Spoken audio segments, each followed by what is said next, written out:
Welcome back. Tonight on the Daily Roundup with Nina's Hot Topic segment, we're unpacking a major announcement from the City of Windhoek, a full ban on vaping in public spaces.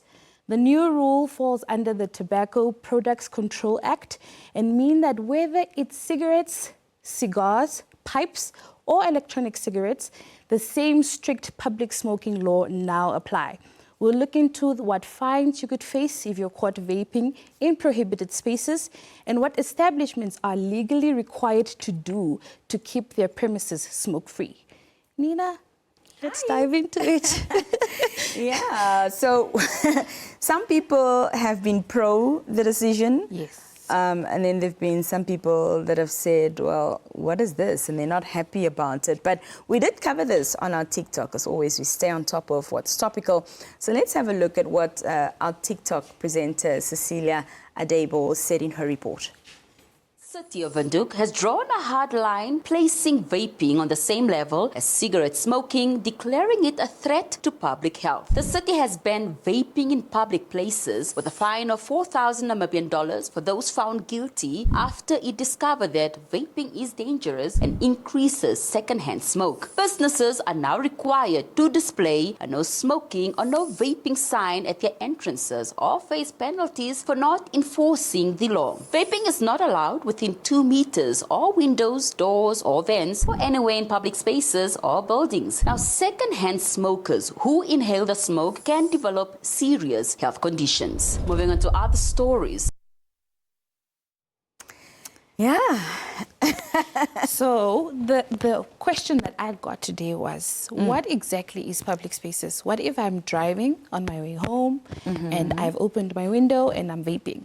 What are the public spaces per se? I think, of course, if we want to sort of define what this means, because they've sort of put it at the same level as a cigarette. So what the statement from the City of Windhoek, from my understanding, is saying that it's a public health threat, the same as cigarettes are. There's secondhand inhalation that can happen. So if you're not fined for smoking in your vehicle, driving down the road, you've got your window open, then I think the same applies for vaping as well.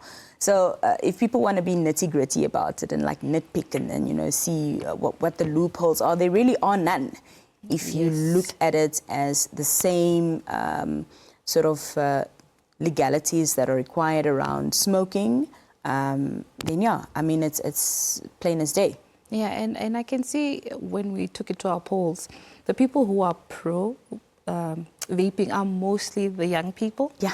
And the ones that are against it are the older generation. Yeah. And what the youth like about it, it's also, they say it's nicotine free, so it's harmless or not really harmful but per now se. that's, I think, where, because that's something I wanted to raise as well, and where we need to bring clarity into, because vaping is not nicotine free.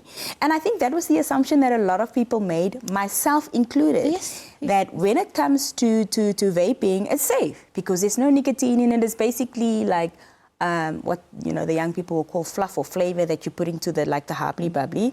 And I thought it was the same sort of thing. And then I found out that no, actually you do get vapes that have 3% nicotine in it, 5% nicotine in it, and I think they are the ones that don't have any nicotine in it. But how are we going to know if somebody's vaping, in the shop while you're doing your shopping, that it's not 5% or 3%? We're not going to ask everybody to sort of show us their vapes or, so that we can see what percentage is in there. So that misconception we need to get rid of, that, there's no nicotine value in vapes. They actually are. Yeah, and I also think because it's not something that has been studied for over centuries like the cigarette has. So it's not really something we should say that it is fully harmless or not harmful, because it's still in its infancy stage per se, because I think it's like 20 years or so, not too long.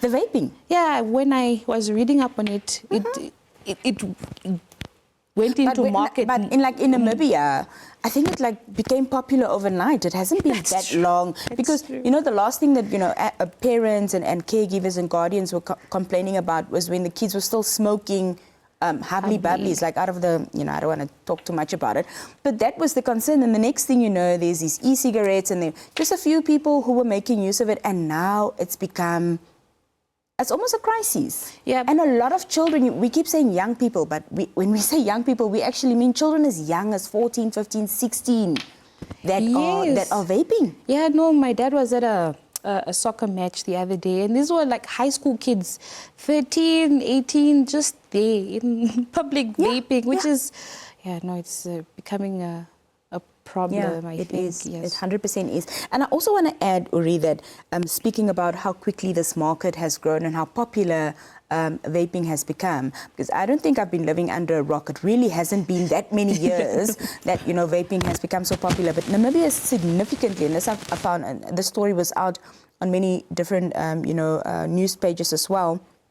It was saying that Namibia has significantly increased its imports of hookah pipes, vapes, and related mixtures. I think it's the stuff that you put in the hookah pipes, reaching a 1.4 billion Namibian dollar figure between 2021 and 2024. This is a substantial rise from 108 million in 2020. So in the space of 3 years, it's not even quadrupled. It's almost 10 times more. Yeah, no, it has. You're right when you say it has really become popular overnight, basically. That's a ridiculous amount to think, is spent on this, and it's really becoming a scourge. And of course, there are health implications as well when it comes to vaping, not only, as we know, for the first-hand consumer, but now also, there's second-hand inhalation to this. Yeah, and what they say about it is that it is a temporary fix to now a bigger problem. Yes, because people are saying, no, I'm going to vape for a while because I want to quit smoking. That's what they say. Sorry, I don't mean to laugh. But because as you said, some have 3%, some have. So maybe they want to do it little by little. So that is also one of the pros that I read on.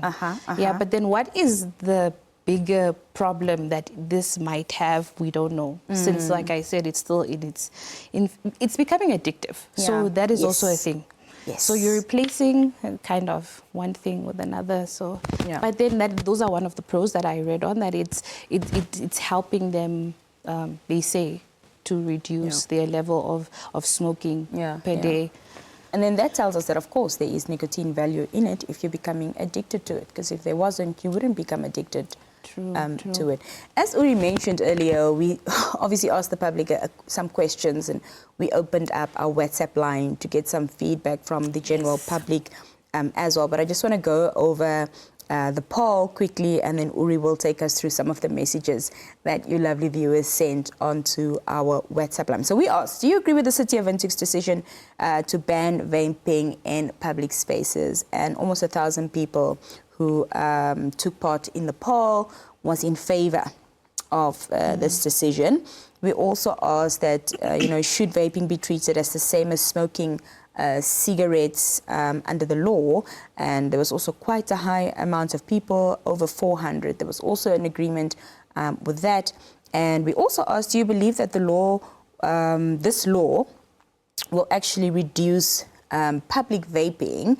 And almost 400 or over 300 people said no to that. So they don't think that this law will actually reduce public vaping. But now what happens if you're in a public space? I'm at a restaurant, and I don't know if I should say that news travels fast, bad news travels, do they say bad news travels fast? News travels fast, yeah. But some people obviously might say, okay, well, we didn't know.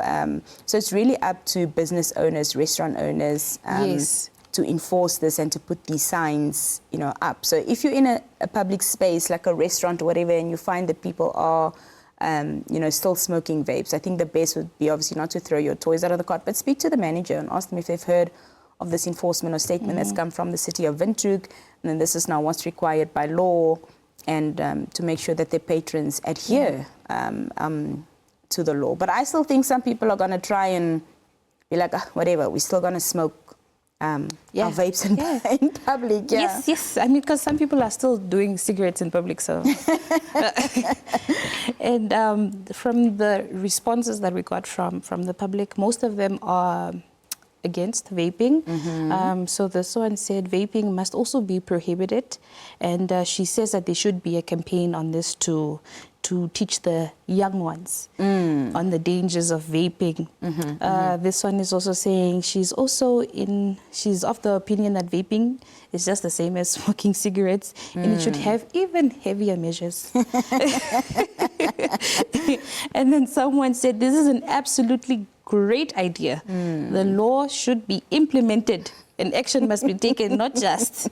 Yeah, so most of them, I mean, if I read them, it will just be repetitive.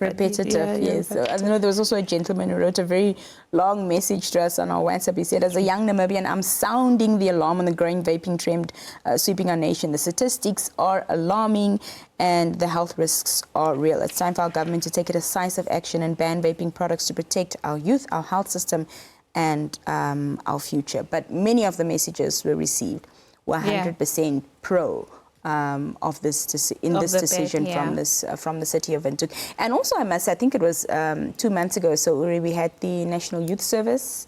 I think here some young people, they have a campaign. I think it's an ongoing campaign, #LosDieChoef. And I was like, what's truth? Yeah. I'm not that old, but then I was like also vaping, like, what is it? smoking the hubbies and all of that. So that's what their campaign is about, and they're spearheading that. And the guest that we have was really passionate about it, knew her stats and everything, and was like, you know, as young people, this is not what we should be focusing on. Yeah, but I like the fact that people are against it. But I would also want to know the people who are who are not against the ban. I mean, who are pro. So I want to hear from them. What exactly? Yeah. What do they like? What are the advantages? Why do they do it? I actually want to also hear from the other side. Well, we gave them an opportunity, to speak to us and sort of motivate that, but they didn't. The responses we got, as we say, not almost, but each and every one of them, and there were plenty, were, against it. And I think they should also start with, if it does, grow, they should have a thing like how they have alcohol campaigns, and that they say it's not for sales to persons under the age of 18. I think they should also do the same with vapes, because you can see somebody as young as 12 walking around in the street. Some are even selling them at cooker shops for $100. Yes. So I think very strict measures should come into place when it comes to selling a vape to a young child. Yeah. That's a brilliant point that you make, and I think we'll end there, that indeed there should be an age limit as to who can purchase a vape. Same as cigarettes. Yeah. Well, that's all we have for this evening. That was our hot topic tonight. The City of Windhoek has announced a ban on vaping in public spaces, and we're eager to see, if this is going to expand on the laws, like you said, in terms of who can purchase a vape, if there'll be an age restriction, etc., and also how they'll deal with individuals or even businesses that don't adhere. Be fined. Yeah, if you're really going to pay $4,000.